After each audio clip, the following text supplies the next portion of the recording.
This podcast is brought to you by the School of Advanced Study, University of London.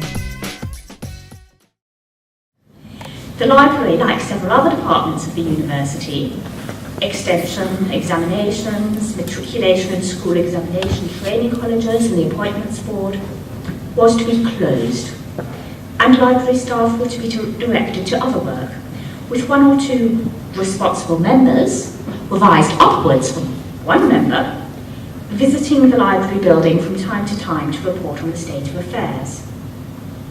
The decision to close the library was rescinded on the 31st of August 1939, so even before war was declared, largely because of its value for the Ministry of Information. To quote Miss Wilde again, "A plea was put forward that if we were allowed to remain open, we could be of use not only to the students of the university, but to the staff of the Ministry of Information, saving them from the necessity of building up a large reference library of their own." The minister at that time was Lord Macmillan, who was also chairman of the University Court, and he approved, so that we were enabled to carry on our work in one way or another right through the war. We were thankful for this reprieve. We had feared that if none of our staff had been allowed to remain with the library, the ministry staff would have used it without any supervision. They would almost certainly have occupied our rooms. Now, as Miss Wilde's record hints, throughout the war, relations with the ministry were double-edged.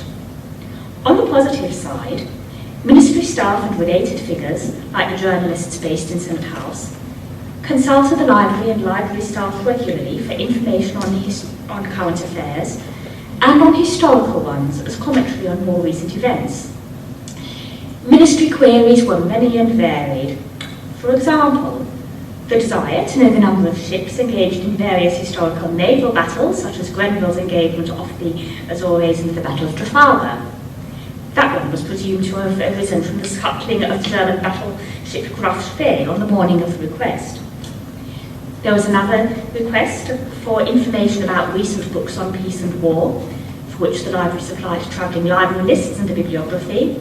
They wanted information about Travancore, how to spell the A's, the names and dates of assassinated English prime ministers, the coats of arms of French knights who fought at the Battle of Agincourt, and the desire to see art books to help with drawings for a Battle of Britain window at Westminster Abbey.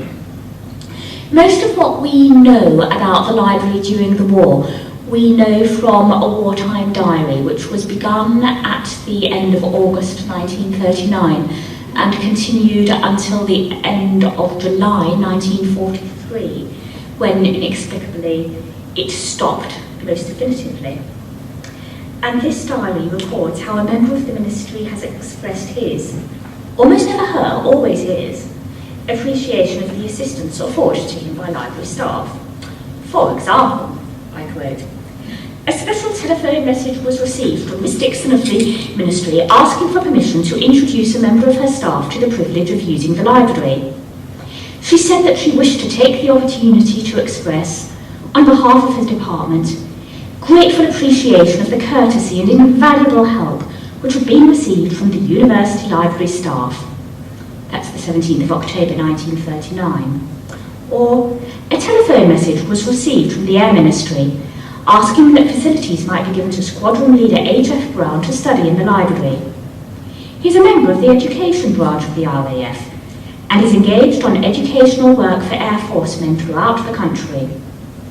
Arrangements were made for his entrance to the library, and the information he needed was found for him. He expressed deep gratitude to the library staff for the help given to him. That runs from the 15th of April 1942. In annual reports of the Library Committee, Reginald Arthur Rye, the university librarian, noted officially the daily contact with the ministry by telephone and personal visits, as emerges especially strongly in the library's annual report for the year 1941-2.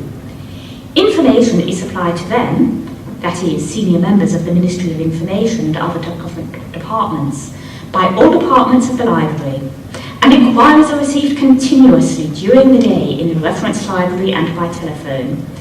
And the phrase "continuously called upon" recurs in the report of the Library Committee for 1943. The University Library's usefulness for the Ministry was increased by the fact that the library increased its opening hours in October 1939. It had been open until 6:30 in the evening, and now instead it stayed open until 8 o'clock on Tuesday and Thursday evenings to meet the needs of those affected by the reduced opening hours or the closure of other libraries. Most significantly, as far as the Ministry would have been concerned, was that the British Museum Library, immediately south of Senate House in Montague Place, restricted the opening hours of its main reading room during the war, closing it from the 3rd to the 18th of September 1939, and then reopening it, but only until 4 o'clock each afternoon because of the logistical problems of the blackout. There are several records of Ministry staff requesting special permissions for reference works for short periods. An outstanding example of a loan is that of the Times Atlas to Sir John Reith, no less a person than Minister of Information himself, on the 9th of April 1940. The item is sent to him from the Middlesex South Reading Room, with none of the usual references of conditions to or the duration of the loan. Requests could be for working space rather than loans, as on the 22nd of July 1942, when Mr. Bentley of the Ministry requested quiet working space in the second floor reference room of the library. This was arranged, and the south end of the room was adapted to give more seating accommodation at the tables, says the diary. Invariably, when requests came from the Ministry, either permission was granted, or if pressure of use made that impractical, alternative arrangements were made. For example, when the library could not lend the Encyclopaedia Britannica because it was in constant use, provision was made for Ministry typists to copy the desired articles. The library further met a request from the Ministry for a loan of the gramophone record player from the Music Library for the Ministry's Christmas and Boxing Day parties in 1941. When, in mid-February 1942, one Saturday afternoon, the Ministry wanted to use library space to hold an examination for typists, the library not only made the Middlesex libraries, which were 2 large reading rooms on the 4th floor, which you'll see if you do the tour, available for the exam, but library staff helped as much as they could both before and during the exam, as recorded in the library diary. Friday, 13th February 1942. Arrangements were made to leave the doors open between the map room and the exhibition hall to enable the typewriting machines to be brought into the libraries with the least possible delay. In spite of this, very few machines were on the table by 4 p.m, when the government men refused to continue the work of transference as they wished to go off to collect their weekly pay. The Ministry official in charge arranged with the university steward for the loan of attendants to continue carrying in the machines. Saturday, 14th of February 1942. As the arrangements for the typewriter's examination were behindhand, the university library staff gave as much help as was possible to Miss Wade and to Miss Nash. The machines were carried up during the morning, and all were numbered and tested by 1 p.m. I must say, to me, this begs the question of what the library staff were actually doing of their own work, but never mind. During the afternoon, while the examination was in progress, those members of the library staff who were on duty were able to give the Ministry officials in charge any help they needed. The rapport between the University Library and the Ministry on a day-to-day level emerges especially clearly in a final thank you letter of the 12th of December 1945 from Mrs. Grace E. Barber, Reference Library, Ministry of Information, to Miss Quinn, the sub-librarian of the University Library. Our removal is in full spate, and I would so like at this juncture to ask you to accept the most sincere and cordially felt thanks of all the members of this reference library for the assistance we have received from the library of the university. The use of your books has afforded us material we would have found it difficult to obtain from other sources, so that we have received many kind comments on our library that ought, in fact, to be passed on to you. But over and above this, we shall take away the memory of the kindness and willingness to help yourself and all your staff, to whom we would ask you to give our compliments and ever grateful thanks. Miss Quinn, who was on the whole supposed to have been rather a dragon, replied warmly, "It is very good of you to write so appreciatively of the help the University Library has been able to give to the Ministry during the war, and I write on behalf of the library staff to thank you, and to say that we are very glad that we were able to be of service in this way. I hope that our close relations with your department may continue, not only officially but also personally." A second letter, written from the Director of the Ministry of Information's Reference Division on the 17th of January 1946, echoes Mrs. Barber's thanking the library for your unfailing and generous help during the past 6 years. I should like to say how much we owe to Miss Quinn in particular for her invaluable help on countless occasions. In conclusion, may I give expression to the deep debt of gratitude which the Ministry in general, though I am not entitled to speak for it as a whole, and my own division in particular, owe to your library, both to its invaluable resources and its highly efficient and helpful personnel. Without your help, our task would have been rendered almost impossible. May I ask you to accept my congratulations on your magnificent library and its staff, and my sincere thanks for all you have done for us.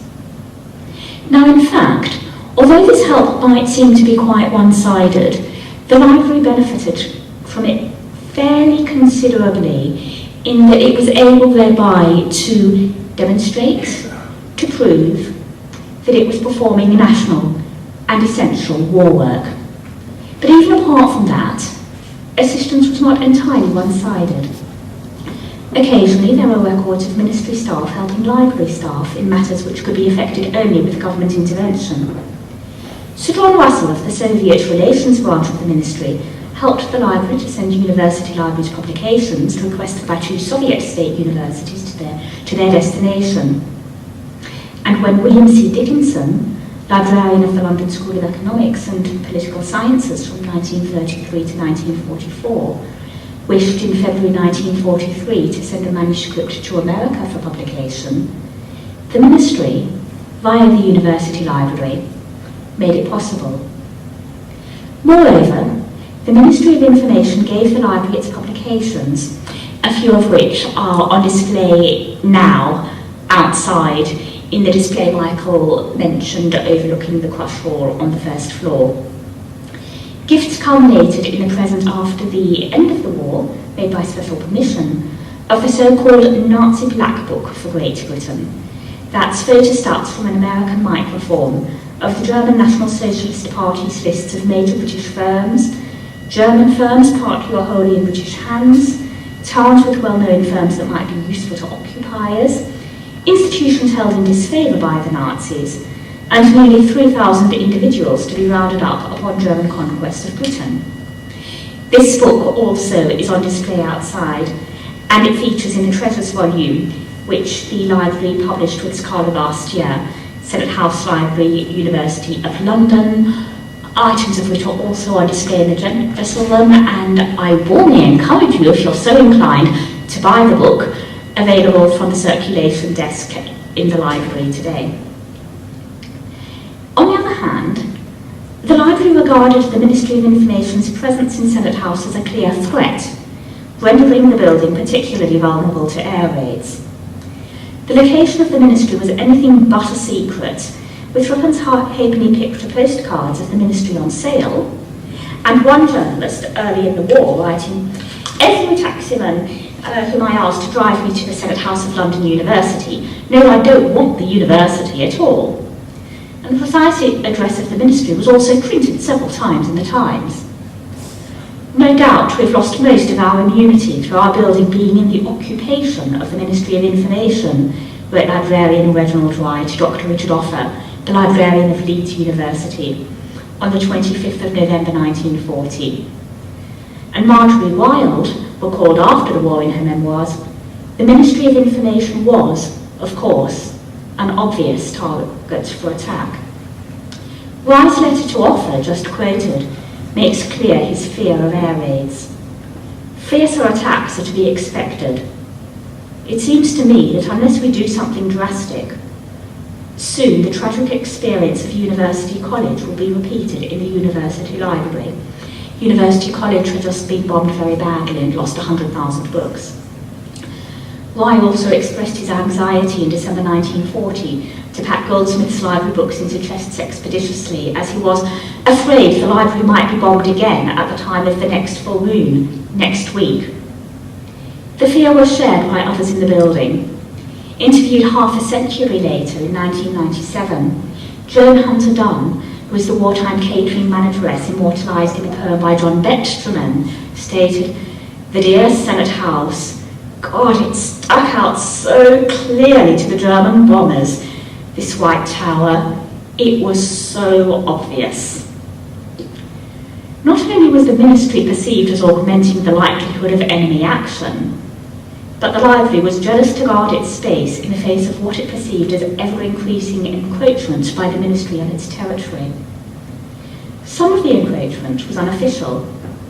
The library diary for the period on several occasions records the appearance of trespassers, the most salient example being a member of the ministry conducting a tour around the library premises to about 6 women after closing hours. When a member of staff accosted him, he stated that as a member of the Home Guard, he considered that he had the right to go where he pleased at any time in the building.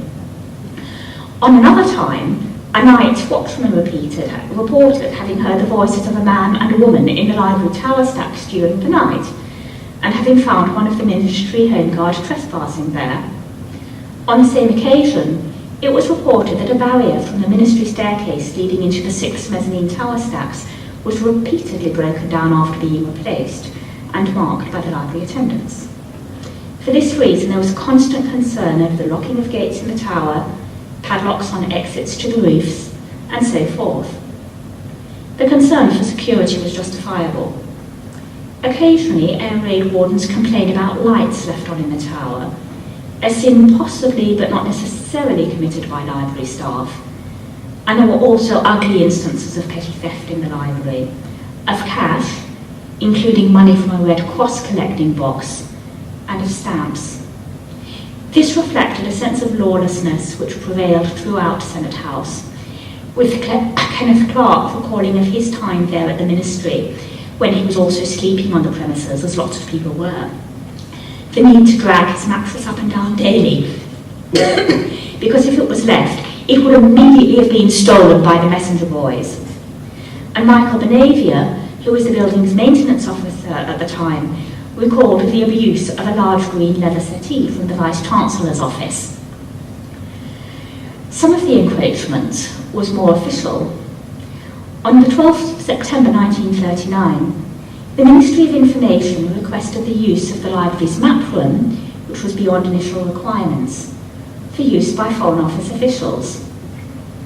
The librarian protested, but Lord Macmillan, as chair of the University Court and Minister of Information, overrode the librarian's protests and allowed it.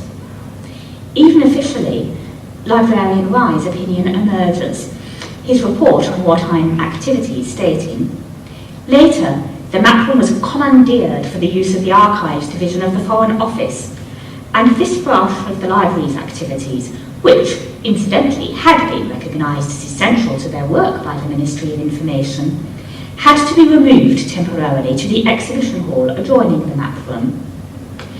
Unofficially, Rye's views are even more explicit. In a letter of the 16th of October 1939 to Professor Fred Clark, Director of the Institute of Education, he related, "I had to put up a stern fight to save this library for the university. So far, I've only lost the map room. I appealed to Lord Macmillan, and now I have his assurance that the library will be adequately protected against further encroachment. But I am not yet free from danger, and a machine gun is what we really want." In another letter to the accountant Oliver Greenwood, he wrote, "It seems an eternity since our building was invaded, and in this upheaval we've had great difficulty in preventing the complete capture of the library."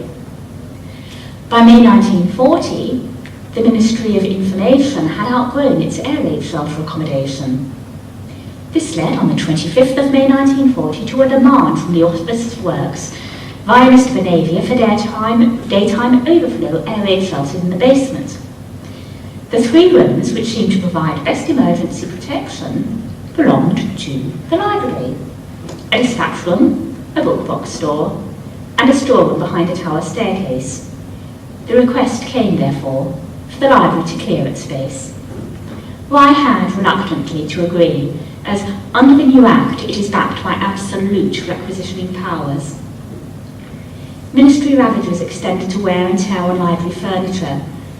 As early as the 13th of October 1939, the librarian claimed against the ministry for the bad scratching of a mahogany table in the map room. And not long after that, it was established that the floor would have to be relaid, owing to stains of what appeared to be red duplicating ink, which were too deep to be planed out.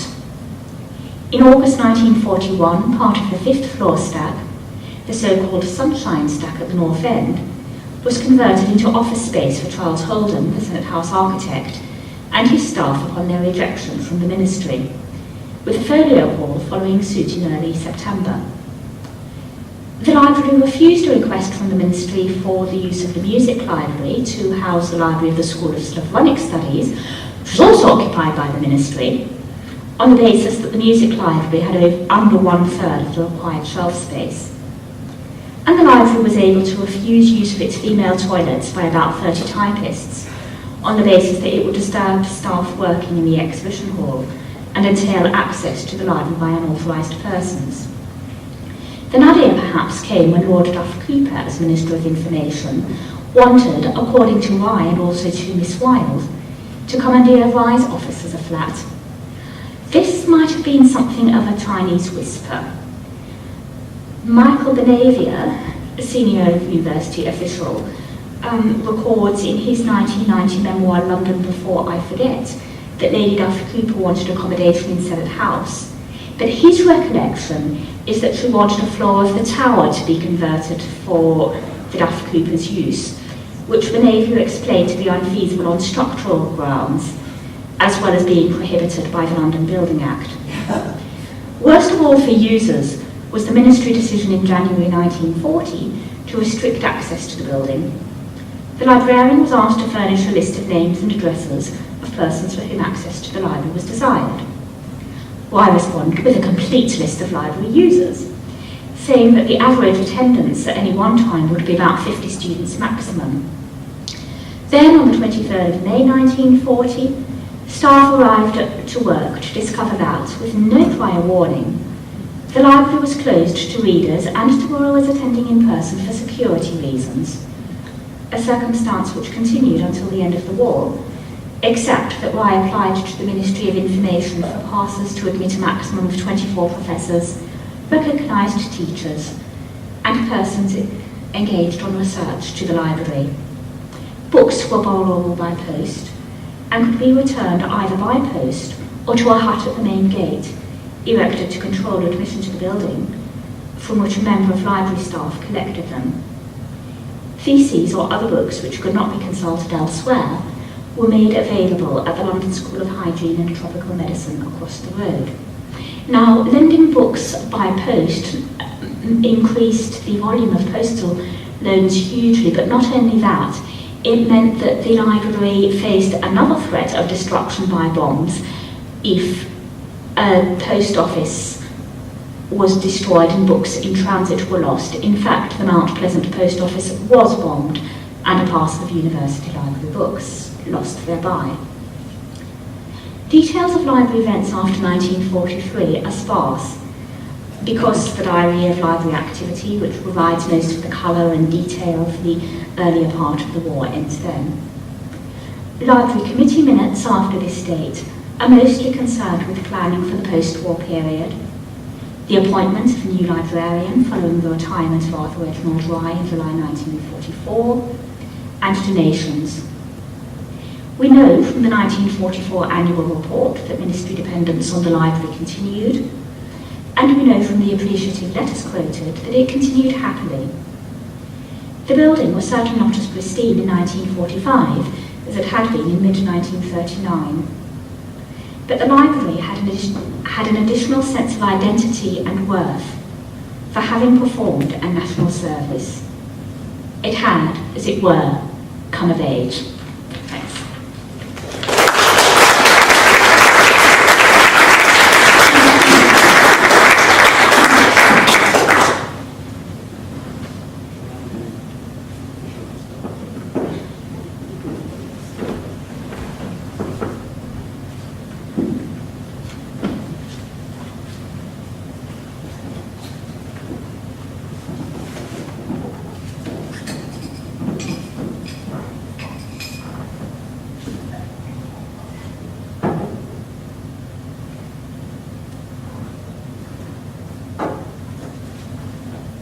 Good morning. I'm really sorry that I got into a muddle about the start time, and I'm really sorry to Karen and to Michael, for whom it was, I hope, a lot more distressing than it was for you. Anyway, I'm Richard Simpson, and I'm going to give more of an overview than Karen has just done in her fascinating account of the details of the working of the library in wartime, and I'm going to talk about Senate House in more general terms. And I think most of us, when we think about Senate House in wartime, are always affected by the powerful contemporary literary evocations that are really quite familiar. As the Wartime Ministry of Information, Senate House was formidable, threatening, but also exotic when Ambrose Silk comes here to find his publisher in Evelyn Waugh's 1942 novel, Put Out More Flags. After a jolly good lunch in Charlotte Street, Ambrose suddenly recognises the vast bulk of London University insulting the autumnal sky. Let's see if I can. In its gross mass of masonry, all the secrets of all the services might have been hidden. And Evelyn Waugh's characterisation of the Ministry and Senate House as a secret, separate world was even more strongly evoked after the war. When Winston Smith, on that bright, cold day in April when the clocks were striking 13, contemplated the Ministry of Truth, he did so in a forceful image of post-war London, which evoked both Senate House and the Bloomsbury, which was its home, but from which it was also distinct. Winston asked himself, was there always these vistas of rotting 19th century houses, their sides shored up with bolts of timber, their windows patched with cardboard and their roofs with corrugated iron? The bombed sites where the plaster dust swirled in the air and the willow herb straggled over the heaps of rubble.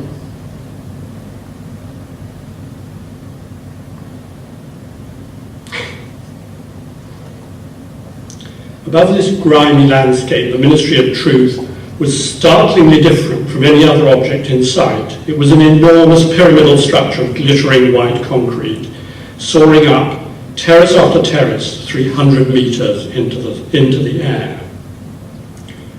Orwell's evocation of Senate House in his 1984 remains powerful in its focus on the form of a building, then still exceptional in London, which towered vast and white above its neighbours. Even though we now believe Room 101 to have been based not in a room in Senate House, but on a meeting room used by the BBC in Portland Place, the identification with the Ministry of Truth retains its force. It seems that Orwell's association of the Ministry of Information and his 1984 mini-true was in part influenced by the attempts by the Ministry of Information to persuade his publisher not to bring out Animal Farm in 1944, to avoid upsetting the wartime alliance with Stalin's Soviet Union. But in 1949, Orwell was not just evoking a building. Senate House was itself, had itself become the symbol of the Ministry of Information. The building, which apparently unscathed had survived war, was for Orwell an icon of the invulnerable permanence of power. The surrounding city of individual homes and private life, Bloomsbury itself, lying injured and mutilated at its feet. But how far do these evocations, effective as they undoubtedly are, reflect what actually happened in Senate House at war? The building had been opened to the university's use in the autumn of 1937, and just 2 years later the Ministry of Information moved in. During the Czech crisis in 1938, the university was told that its examination halls, actually in South Kensington, were to be used to accommodate the ministry. It was shortly after the Munich meeting of Chamberlain and Hitler that planning switched to Senate House itself. At the end of August 1939, a member of the university's staff, indeed Michael Bonavia, who Karen has mentioned, recorded the evacuation of the university underway and the ministry moving in. Telephone cables were lying everywhere. On the 5th of September, 2 days after the outbreak of war, the new minister, Lord Macmillan, who was also, as Karen has said, a senior officer at the university, moved into the principal's offices on the first floor. And criticisms began from the start. The war in Western Europe in 1939 might have been phony. The attacks on the Ministry of Information were not. With 13 divisions and 999 staff, a resonant figure itself, the ministry was attacked for its scale, its extravagance, and its incompetence. The ministry's problems were indeed deeply rooted. Firstly, what was it for? Within 3 weeks of moving into Senate House, Lord Macmillan confessed in a statement on his ministry in the House of Lords, "I may say that I have had considerable difficulty in ascertaining what are its functions." Touchingly honest, Macmillan embodied the view that propaganda was a cheap-jack charlatan trade. They don't make ministers like that anymore. But a Ministry of Information had been planned since 1935 with two major purposes: maintaining domestic morale and managing government propaganda, which included controlling, censoring the news reporting of the war. Both proved tricky. In 1938, the records of what had been done for morale during the First World War could not be found. In the same year, one of the civil servants planning the new ministry reported that it had to turn for help to the Encyclopaedia Britannica for its article on propaganda. Just as fundamentally, the key relationship between the new ministry and the armed services in managing the news was not resolved. Winston Churchill, First Lord of the Admiralty, was clear that as far as news was concerned, if the Admiralty could have had its way, they would have preferred a policy of complete silence. And the practical operation of the ministry reflected traditional service attitudes. A significant minority of the 350 staff in the News and Censorship Division were ex-naval men, who, according to a contemporary commentator, treated all newspaper men as potentially mutinous naval ratings. And the first printed attacks on the ministry came from a mutinous journalist, Norman Riley, whose published criticisms began to construct an image of Senate House as both home and symbol of this dysfunctional bureaucracy. Riley's book, 999 and All That, was published by Victor Glantz in early 1940, before the fall of France, and itself suggests that, at this stage at least, censorship was not strict. Riley identified himself as one of the first journalists to use the ministry. He was present for the announcement of the declaration of war and acknowledged that providing facilities for the press so promptly was a real triumph of organisation. And indeed, Riley indeed recognised that public enthusiasm in this war of ideals was imperative, but added it was no time to ask a nation to make heavy sacrifices and then, in every sense, keep them in the dark. Unnecessary secrecy was one of his main complaints. Secrecy about the ministry's building was also absurd. Describing the ministry as housed in a vast white building 18 stories high, he observed that its location was officially a secret. As Riley put it, and you'll remember some of these words from what Karen had said, some of the more dignified servants of the place still shudder when anybody mentions where the ministry lies, though every taximan whom I asked to drive me to the Senate House of the University of London knows I don't want the university at all. The absurd pretence of secrecy was maintained, though three halfpenny picture postcards of the ministry were being sold on the doorstep one day, and scores of people were free to walk through the vestibule every hour when taking a shortcut to the buses in Southampton Row. Riley goes on to detail the working of the News and Censorship Division on the ground floor, and in particular the operation of the press room, where we are now in the Beveridge Hall.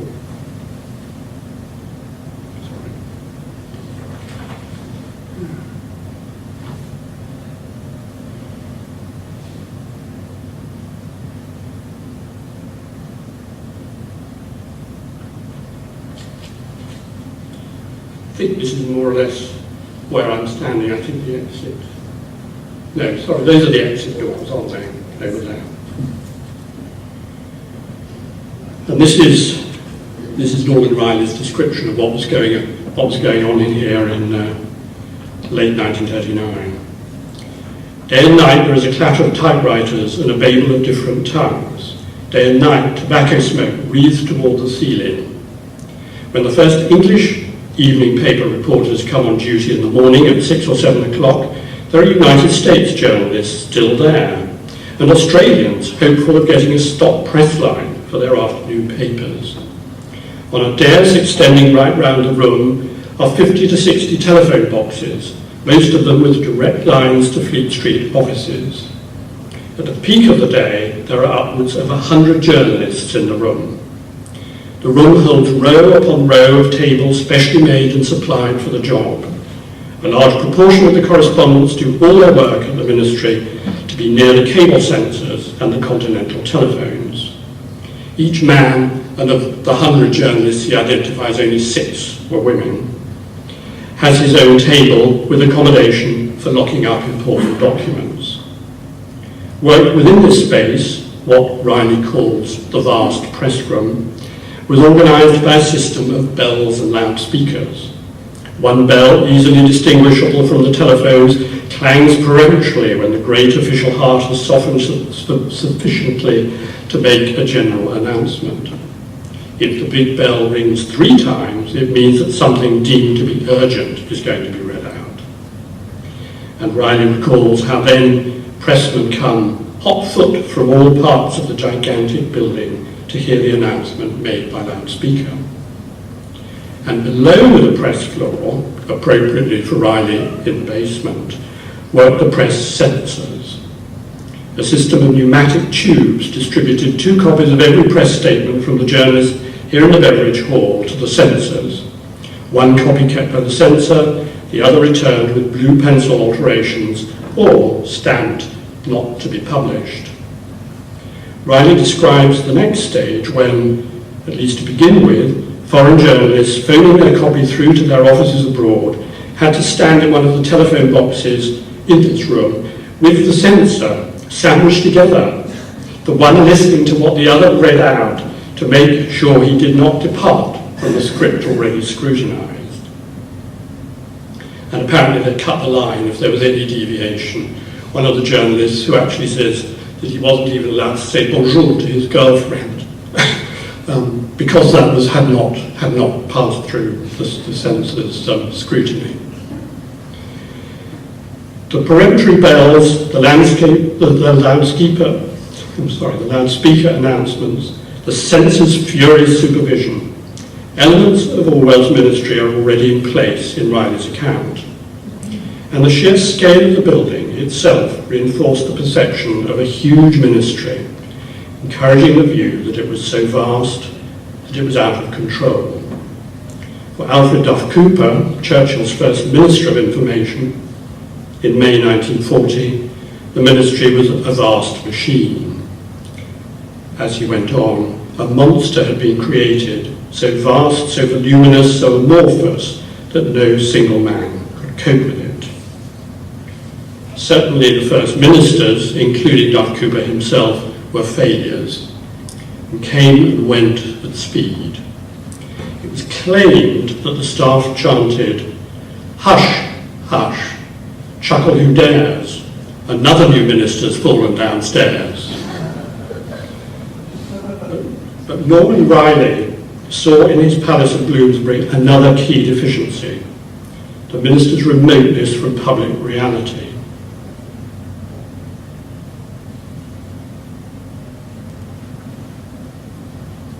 He wrote, "On the second and third floors, on each side of labyrinthine carpeted corridors, are rooms, scores of them, occupied by experts on India, religion, broadcasting, films, public meetings, propaganda, politics, or nothing in particular, and more rooms for the administrators. There are many, many rooms full of administrators. When I go up to the administrators' quarters, I always feel that there, in the peaceful and hurried calm which prevails, the news of censorship division below and the war and the public have been forgotten." But on this point, at least, Riley could not have been more wrong.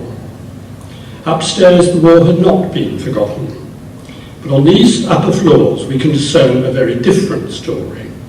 Not of press room, pressmen and censors, of secrecy and confusion, but of the development of a clear series of war aims, seeking to use the experience of war to try to create a better post-war Britain, and indeed successfully helping to create the post-war Britain which has survived, at least until very recently. Two particularly distinguished individuals help us to understand this side of the story of Senate House at War.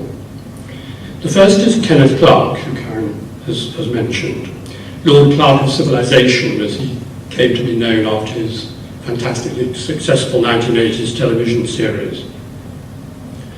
At the start of the war, he was director of the National Gallery, and having got the gallery's pictures into safe storage in Wales, he took on another job in the Ministry of Information, where, to his surprise, he was made director of the film division.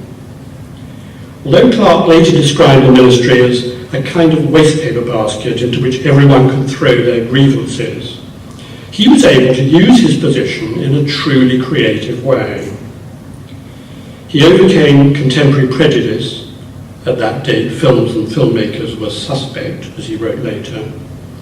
And involving the émigré Hungarian filmmaker Alexander Korda, Clarke developed the 2-minute propaganda film, so short that it could be included in any cinema programme and an important means of fulfilling the ministry's job of boosting morale. And Clarke also set up a scheme for the government to employ artists to record the war and its effects. As he himself reported, my aim, which of course I did not disclose, was simply to keep artists at work on any pretext and as far as possible to prevent them from being killed.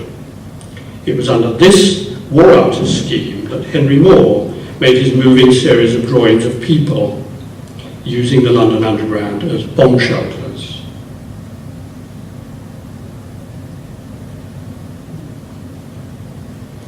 Another of the war artists, Sir Henry Rushbury, who specialised in recording industry in peacetime, also made the painting of Senate House in 1943, which you saw before my talk began.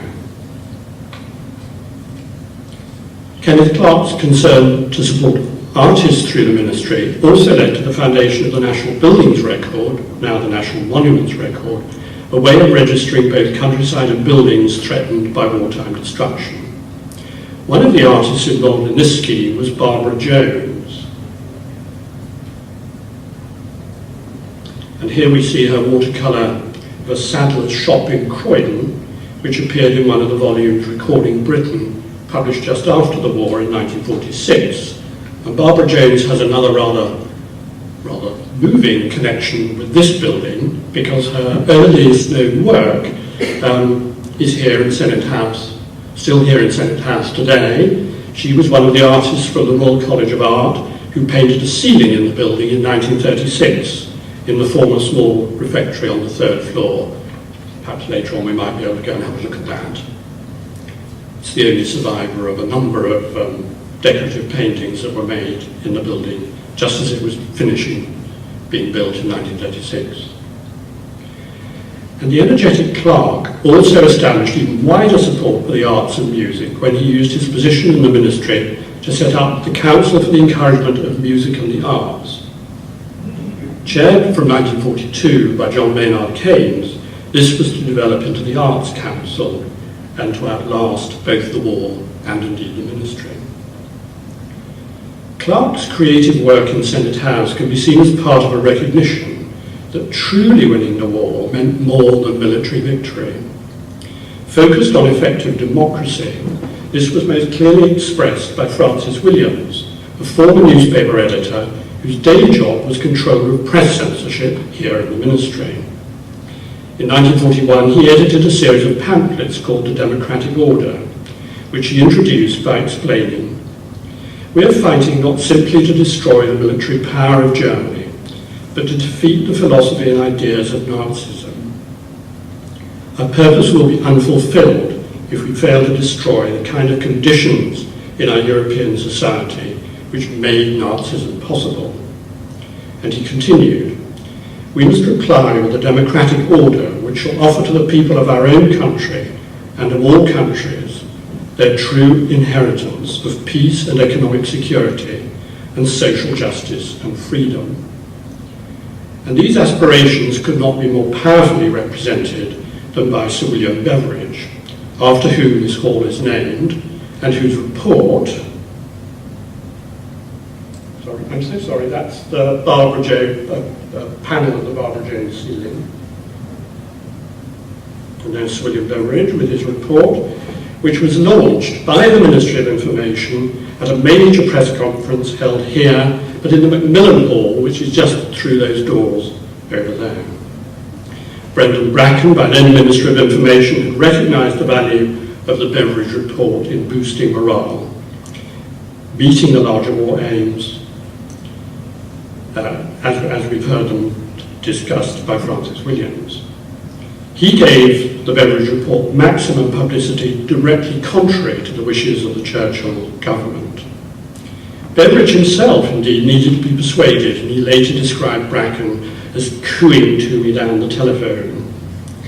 But Bracken and Beveridge achieved one of the ministry's real successes.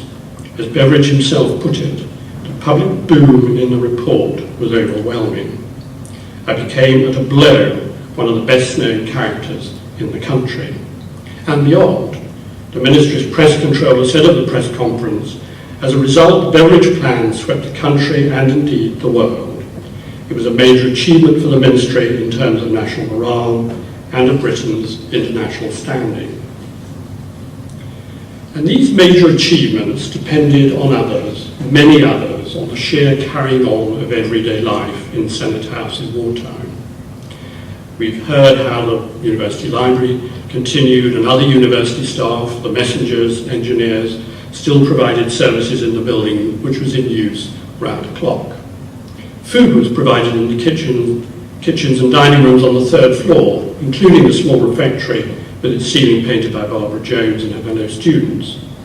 And again, as Karen has observed, one of the catering managers was Joan Hunter Dunn, who was famous to us through the lines of John Betjeman, who was another of the recruits of Kenneth Clarke.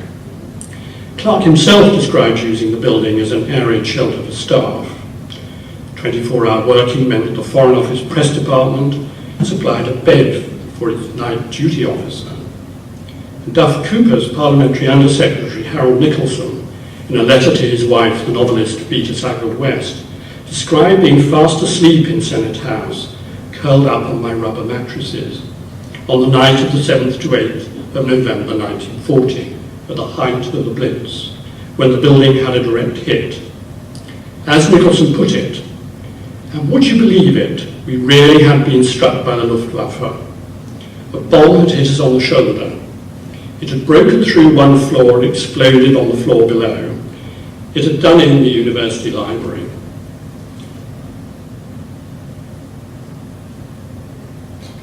And this is the thesis room, I think, and you can see the original of this photograph in the exhibition on the first floor, overlooking the crush floor.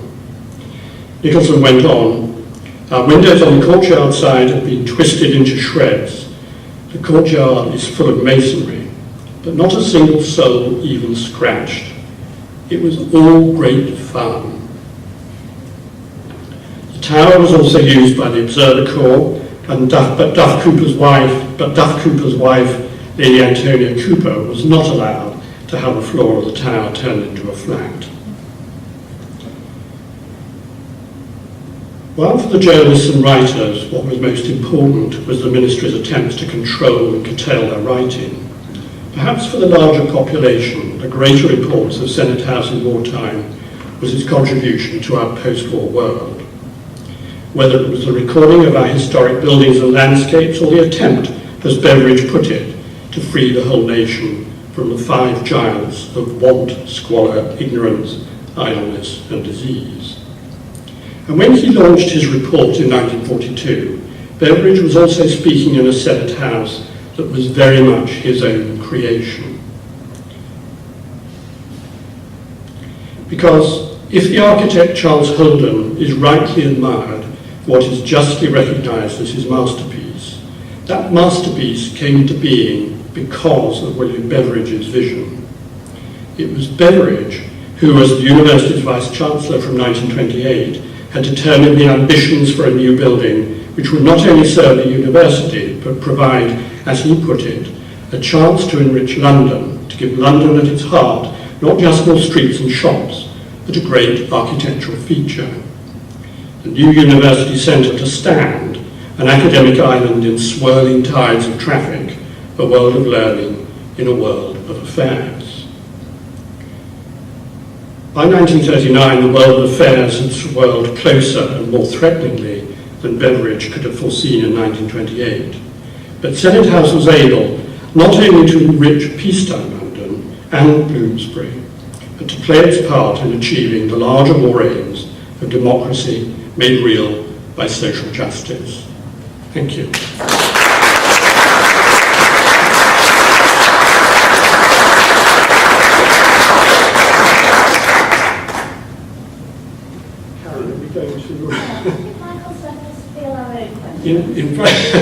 Chair ourselves and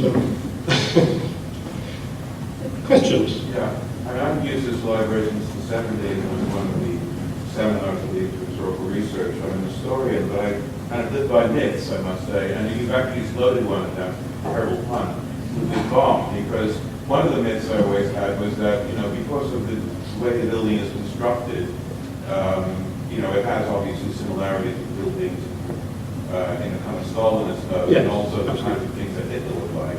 And there was this argument, maybe an urban myth, that Hitler was going to use this building as his London headquarters if he won, and he ordered his Air Force not to bomb it for that reason.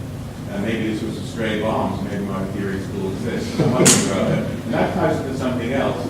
I've also been heard myths that the Historical Research Library, if we get back to where it used to be, there are books there that the former champagne salesman and phony aristocrat von Ribbentrop, who was the ambassador to Nazi Germany and then hanged at Nuremberg, gave, because he was trying to butter himself up with establishment and the like. Anyway. They're in the repository. Yeah. One of our colleagues, the English librarian here, has found books with book plates. Yeah, that's right. From the German, yeah.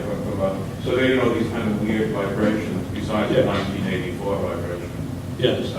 So is it the case that there was some kind of order not to bomb this building? Do you know that this was a stray bomb? We've discussed this ourselves before. We both absolutely hated it. It's an amazingly recurrent myth, which as far as I know really is a myth. I don't think there's any evidence for it. But I think one of the very interesting things is the way that people react to this building. And clearly both from the left and the right, people tend to loathe it. One has to admit, which I think is completely unjustified. And when we walk round, I'll hope to show you some of the things which I think make it a very wonderful, very moving building, very much embedded in arts and crafts ideas, which absolutely were nothing of the kind that Hitler would have supported. And I will, on our tour, give you an architectural historian's response to that and say why I think it was absolutely not his sort of building. I really thought you were a very good talk because you take it, because obviously in some ways this building can be used as some old hackneyed Cold War book on totalitarianism, the ends meet all the rest of it here, from building Nazi Germany's Moscow, and this.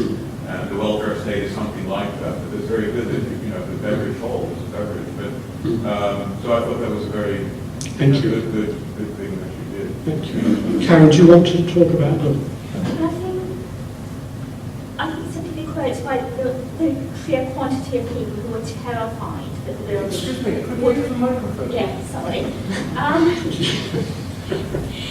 The sheer quantity of people who were convinced at the time that the building would be bombed and were saying, "And we've got to hurry to get these books out of the way," testify to the idea that this came afterwards. Benavia actually wrote that the view was prevalent early in the war that Senate House was going to be a prime target because of the ministry. I think the idea was almost, well, supposing he had, at least that would have been a bomb that fell somewhere useless instead of on an organisation that was promoting the war effort more effectively. I think it may have been possible to trace that through the BBC Monitor, but it isn't indexed and there's an awful lot of it, so I haven't tried to do it yet. The myth about Hitler sparing Senate House has got to have arisen after the war. I wonder whether perhaps it arose out of events and purely from the fact that Senate House had remained standing, presumably by chance, I don't know, when so many buildings around it had been decimated, when the British Museum had been extremely badly bombed, University College and other buildings nearby, which I haven't heard it specified which ones they were, but one of the things you also get is how difficult it was to get to work, wading through all the shattered glass. So I think it's probably a post-war interpretation. Is it possible, I wonder, so I could just come in very quickly.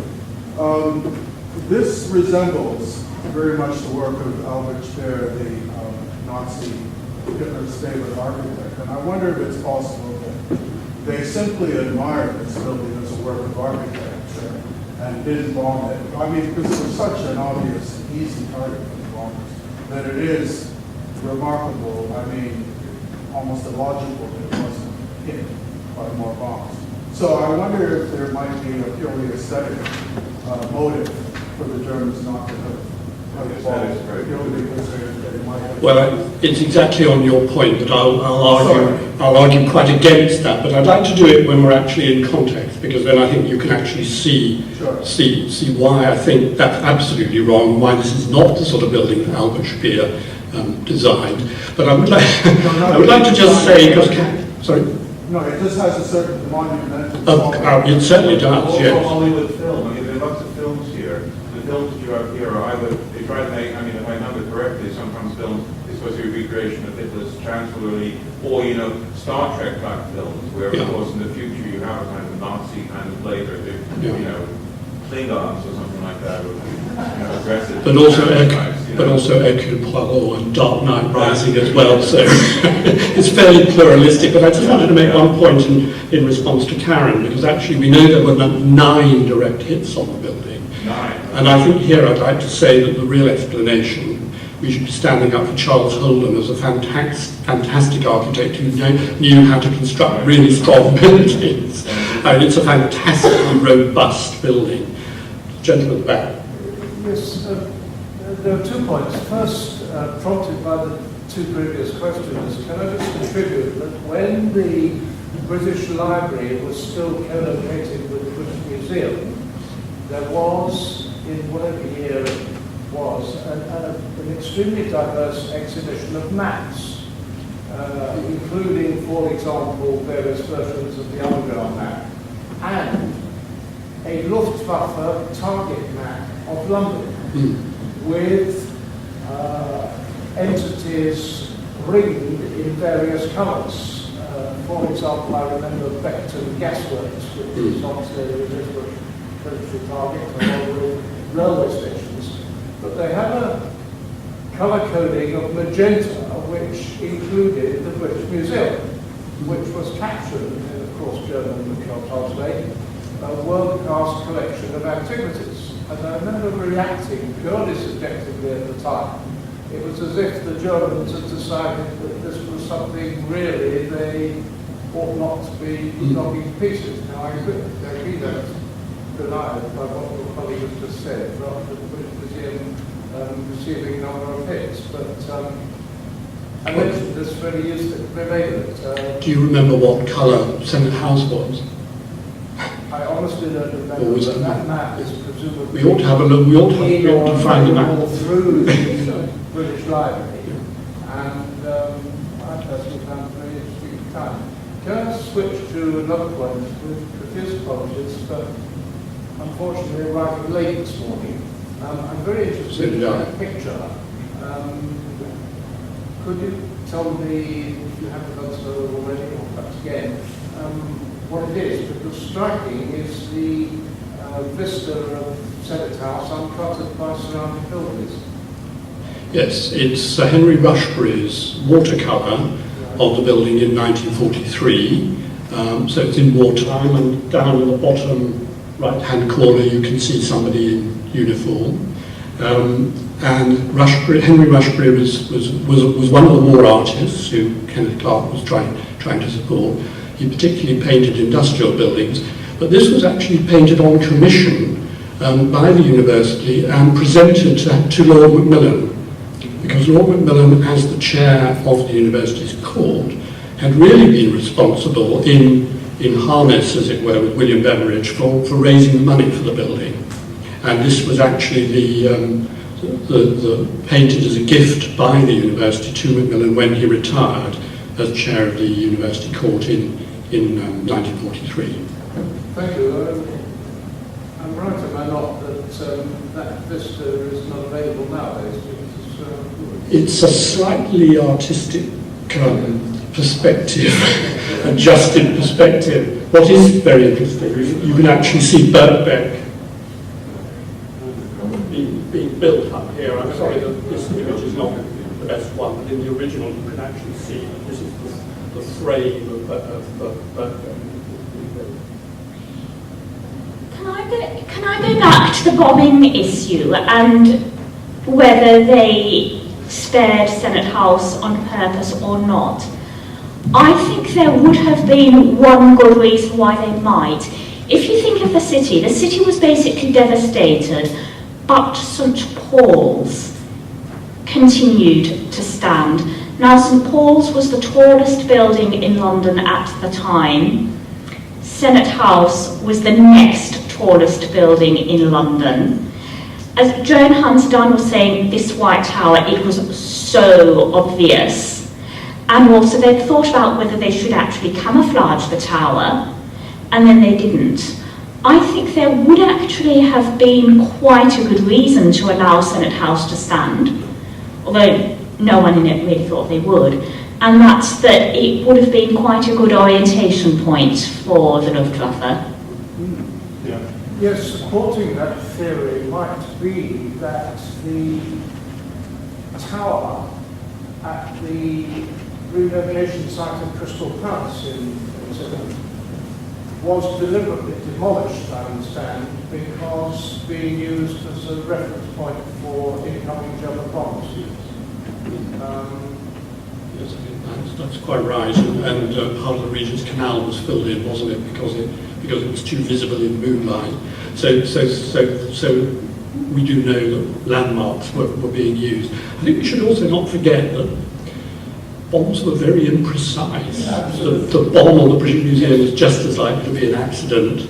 There is a famous film of the St Paul's churchyard south facade collapsing into the road in flames, which I presume to be the bit contiguous to what survives. There's a City of London Information Centre with a garden, is there not? And an earlier facade at the southwestern corner, but there's that famous film of facade collapsing into the road. Yeah. And I've also attended a lecture on a pretty large, 500 kilogram, maybe 1,000 kilogram, unexploded bomb, which fell into St Paul's churchyard, very close to the cathedral's southwest corner. Which perhaps cast doubt on the theory. Apparently, it was dug out and driven to a controlled explosion on Hackney Arches. But Thank you very much. It is the point that bombing on both sides early in the war was inaccurate. Yeah, and I think Karen and I will both explore the map you mentioned, which sounds really informative. Thank you very much. Can we continue with questions? I think it's time for us to start our tour of the building. I'm not quite sure, Michael, what sort of order we've started on, but I would be. Should we start in the basement where the sensors were, or should we end in the basement where the sensors were? I'm quite happy to go to the first floor landing where I will, where we can discuss the question of the architecture and its fascist or non-fascist.